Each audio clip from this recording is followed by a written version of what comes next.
नमस्कार, मैं विशाल कुमार और आप देख रहे हो बी मिशन टीवी। लोकसभा चुनाव 2024 से ठीक पहले एक बड़ी खबर निकल कर आती है जो कि बहुजन समाज के लोगों को जानना बेहद ही जरूरी हो जाता है। समाजवादी पार्टी के मुखिया अखिलेश यादव, आज़ाद समाज पार्टी के मुखिया चंद्रशेखर आज़ाद भी इस फैसले का लगातार स्वागत करते दिखे हैं। क्या फैसला है बहुजन समाज के लिए, क्या बेहद ही महत्वपूर्ण खबर निकल कर आई है लोकसभा आम चुनाव 2024 से ठीक पहले।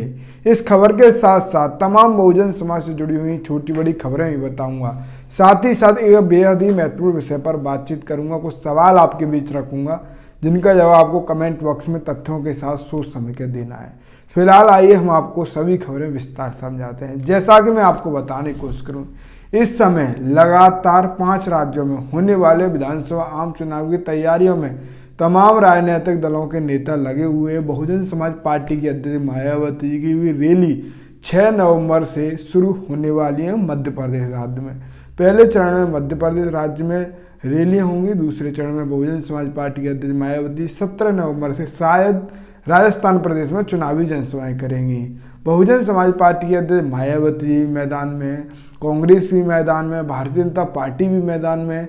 मायावती चुनाव से ठीक पहले मैदान में आती हैं जिससे कि माहौल बना रहे। जो बात है वो अपने समर्थकों व कार्यकर्ता व पदाधिकारियों को बीच जो बोल के जाएं, वो चुनाव या वोटिंग से ठीक पहले उनके दिमाग में गूंजता रहे। क्या विचारधारा समझा के गई, क्या बातें कह के गई, क्या बातें समझा के गई पब्लिक को, ये बात पब्लिक को याद रहे। मायावती की 14 नवंबर को शायद मुरैना में रैली है, आखिरी रैली, और मध्य प्रदेश में वोटिंग का समय 17 नवंबर है। तो आप समझ सकते हो कि ठीक 3 दिन पहले मायावती मध्य प्रदेश राज्य की धरती को छोड़ देंगी और मायावती फिर राजस्थान धरती पर, राजस्थान प्रदेश पर पहुंच जाएंगी। मायावती राजस्थान में चुनावी जनसभाएं करेंगी। तो इसी बीच एक बड़ा सवाल ये खड़ा होता है कि इस देश में बाबा साहब अम्बेडकर, काशीराम साहब, बाबा साहब के सपने को पूरा करने के लिए लगातार मेहनत की, उन्होंने दिन रात की है। काशीराम साहब ने इस पूरे सबसे बड़े, इस देश के सबसे बड़े राज्य उत्तर प्रदेश में सरकार बनाई। बहुजन समाज पार्टी को 4-4 बार स्थापित किया, मायावती को भी 4-4 बार मुख्यमंत्री बनाया। तो माननीय साहब काशीराम जी ने जो बाबा साहब का सपना था उसको पूरा करने में पूरी मेहनत कर दी, जी तोड़ मेहनत की, और उसका फल उत्तर प्रदेश में देखने को मिला। क्योंकि बाबा साहब सपना था कि इस देश में दलित प्रधानमंत्री होना चाहिए। विधानसभा चुनाव लगातार तैयारियों पर है। विधानसभा चुनाव के भी ये चर्चा काफ़ी ज़्यादा कम होती दिख रही है कि लोकसभा आम चुनाव 2024 में किस तरीके से दलित प्रधानमंत्री बनाया जाए, ये चर्चा काफ़ी ज़्यादा कम दिखाई दे रही है। लगातार एक टाइम था कि इस चर्चा में काफ़ी ज़्यादा उफान मारा था और तमाम लोग ये चाह रहे थे कि मायावती इस देश की प्रधानमंत्री हो, इस देश का प्रधानमंत्री दलित हो। आज़ादी के 75 साल बाद भी इस देश को दलित प्रधानमंत्री देखने को नहीं मिला है। बाबा साहब का सपना था कि इस देश की सबसे सर्वश्रेष्ठ गद्दी पर दलित बैठे।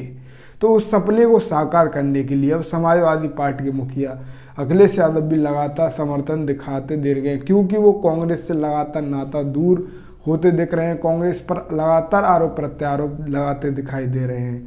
कांग्रेस ने जिस तरीके से मध्य प्रदेश में समाजवादी पार्टी के मुखिया अखिलेश यादव के साथ छलावा किया है, धोखा किया है, उससे अखिलेश यादव काफ़ी ज़्यादा नाराज थे। अखिलेश यादव ने तमाम तरीके की बयानबाजी दी है और अभी हाल ही में उत्तर प्रदेश में उन्होंने एक नारा दे दिया है कि एनडीए को सिर्फ और सिर्फ उत्तर प्रदेश में पीडीआई हटा सकता है। साथ ही साथ उन्होंने ये भी ऐलान कर दिया है कि पीडीआई हरा सकता है और हम 65 सीटों पर चुनाव लड़ेंगे, 65 लोकसभा सीटों पर चुनाव लड़ेंगे। कांग्रेस भी दूसरी तरफ 80 सीटों पर चुनाव लड़ने का ऐलान कर चुकी है। तो इससे साफ जाहिर होता है कांग्रेस और समाजवादी पार्टी के बीच बिल्कुल भी जो गठबंधन की बातें थी वो बिल्कुल भी ठीक नहीं होती दिख रही हैं। तो कांग्रेस और समाजवादी पार्टी में बिल्कुल भी किसी भी प्रकार की सहमति नहीं है। तो इससे आप समझ सकते हो कि इस देश में दलित प्रधानमंत्री होना कितना ज़रूरी है। समाजवादी पार्टी के मुखिया अखिलेश यादव से अगर आप कोई मीडिया वाला पूछे तो अखिलेश यादव किस तरीके का बयान देते हैं दलित प्रधानमंत्री पर, ये भी काफ़ी ज़्यादा देखने को और सोचने को होगा। फिलहाल आप क्या सोचते हो, इस देश में दलित प्रधानमंत्री होना चाहिए या नहीं? आप अपनी राय कमेंट में देना। चंद्रशेखर आज़ाद के बारे में बात कर लेते हैं। चंद्रशेखर आज़ाद लगातार गरीब दलित शोषित वंचित की आवाज़ बनते दिखते हैं, सड़कों पर दिखते हैं, जेलों में दिखते हैं, जेल भरो आंदोलन तक करते हैं। गुर्जर समाज के सम्मान में, जाट समाज के सम्मान में चंद्रशेखर आज़ाद हमेशा तत्पर मैदान में दिखाई देते हैं। चंद्रशेखर आज़ाद ने कभी भी बहुजन समाज पार्टी के अध्यक्ष मायावती की किसी भी प्रकार के मंच पर, चाहे मीडिया मंच हो, चाहे राजनीतिक मंच हो, चाहे आम जनसभा हो, चाहे लोगों के पर्सनली जो बैठक हों, उनमें भी चंद्रशेखर आज़ाद ने मायावती का भी किसी भी प्रकार से उनकी बुराई नहीं की है। चंद्रशेखर आज़ाद लगातार मायावती सवाल जब मीडिया वाले पूछते हैं तो उनमें उनकी तारीफ ही करते दिखते हैं। तमाम पत्रकारों ने उनसे पूछा कि मायावती को क्या आप प्रधानमंत्री देखना चाहते हैं, तो चंद्रशेखर आज़ाद ने भी कहा कि हाँ, मायावती को प्रधानमंत्री देखना चाहता हूँ। चंद्रशेखर आज़ाद ने तमाम जगह ये भी कहा कि मायावती से मैं राजनीति सीख रहा हूँ, मैं तो बहुत छोटा हूँ, वो मेरी गुरु है। इस तरीके की तमाम बातें चंद्रशेखर आज़ाद मायावती के समर्थन में कहते रहते हैं। तो इससे साफ जाहिर होता है कि लोकसभा आम चुनाव 2024 में अगर किसी को प्रधानमंत्री चेहरा बनना चाहिए तो वो मायावती का चेहरा है।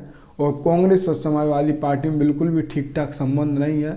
अखिलेश यादव अगर कांग्रेस से अलग होते हैं तो कांग्रेस गठबंधन में, इंडिया गठबंधन में जाना मायावती का बिल्कुल 100% है। अगर मायावती उस गठबंधन में जाती हैं तो मायावती प्रधानमंत्री का चेहरा भी बन सकती हैं। और मायावती इंडिया गठबंधन में अगर मजबूती रहती है तो मायावती प्रधानमंत्री भी बन सकती हैं, क्योंकि ये तमाम राजनीतिक विशेषज्ञ ये दावा कर रहे हैं कि समाजवादी पार्टी और कांग्रेस में बिल्कुल भी संबंध ठीक नहीं है और इसका फायदा सीधा बहुजन समाज पार्टी के अध्यक्ष मायावती को मिलेगा। और मायावती विधानसभा आम चुनाव के बाद 5 राज्यों में जो विधानसभा चुनाव होने वाले हैं, मध्य प्रदेश, छत्तीसगढ़, तेलंगाना, मिजोरम, ये तमाम जो 5 राज्यों में चुनाव होने वाले हैं, इन राज्यों के बाद मायावती जी, कांग्रेस, ये तमाम जो पार्टियां हैं, कांग्रेस के बड़े दिग्गज नेता मायावती को अपने इंडिया गठबंधन में शामिल करने की तमाम प्रयास करेंगे, क्योंकि अभी विधानसभा चुनाव में तमाम राजनीतिक पार्टियों के नेता व्यस्त हैं। तो इसी प्रकार लोकसभा आम चुनाव 2024 की जो चर्चा है बिल्कुल बंद है। अभी जो चर्चा हो रही है 5 राज्यों में होने वाले विधानसभा आम चुनाव की हो रही है। कांग्रेस और समाजवादी पार्टी में जो संबंध ठीक नहीं है उसका फायदा मायावती को मिलेगा।